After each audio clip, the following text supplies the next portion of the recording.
Iti Damdamag Region 2. Pan na kay patungpal ti cloud seeding ijay Cagayan mapapapartak gapo iti nakaro at tikag.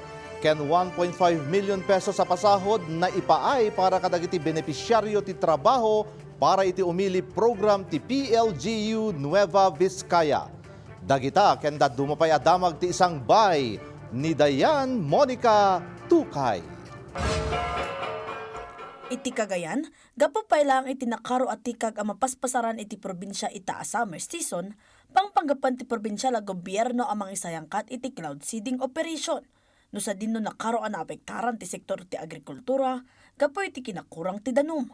Nagtatarip nung ti Bureau of Soils and Water Management ken Department of Agriculture, tapno mapapartak ti implementasyon daytoy tapno dagos a masumbatan ti kasapulan dagiti umili, nang runa dagiti mannalon. Napagsasaritaan dagiti operational requirements, target areas, logistical coordination ken dagos a deployment ti cloud seeding activities tapno makatulong iti panakaisubli ti supply ti danum kadagiti talon ken panakasaraknib ti produksyon ti taraon. Iti sabali matabannag, inaprobaranan ti 12 sangguri ang panlalawigan ti Cagayan iti panangipasa iti Supplemental Annual Investment Program No. 1 para itaatawan nga agatan iti agrop 285 million pesos. Tinadakamat a pondo kat manipod iti reprogramming ti Local Disaster Risk Reduction and Management Fund, Special Trust Fund, tapno agserbi a kanayunan a pondo para kadagiti programa, proyekto, ken aktibidad anay raman iti annual investment program ti probinsya itaatawan. Panggap ti SAIP alalo ang mapapigsa ti panakipatumpal dagiti napatag a proyekto ken serbisyo publiko, partikular dagiti programa amay naay iti paragsagana iti didigra, resiliency, ken dumapay a prioridad a programa ti probinsyal a gobyerno.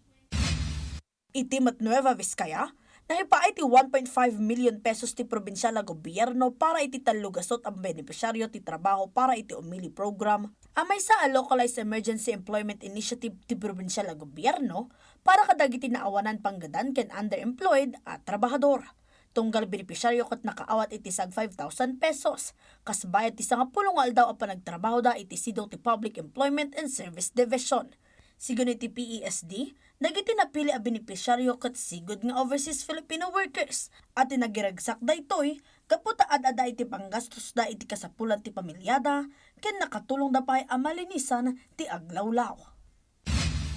Ken iti Batanes, napudot a panang sangbay ti impakita ti probinsyal na gobyerno iti isasangpot ti Indigenous Peoples Cultural Foundation ken da Purima Marketing Team kas panagsagana iti Lanyo Batanes Austronesian Historical and Cultural Voyage indon June 9. Ti historic voyage kat mga tampok iti isasangpot ti sinadkeran. May sa a traditional wooden longboat, manipod lanyo asagwanan ti 60 a tao.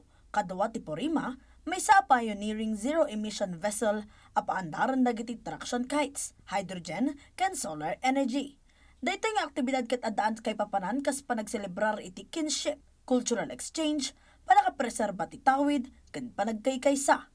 Dayan Monica Tukay, para iti Pambansang TV, iti Baro, a Pilipinas.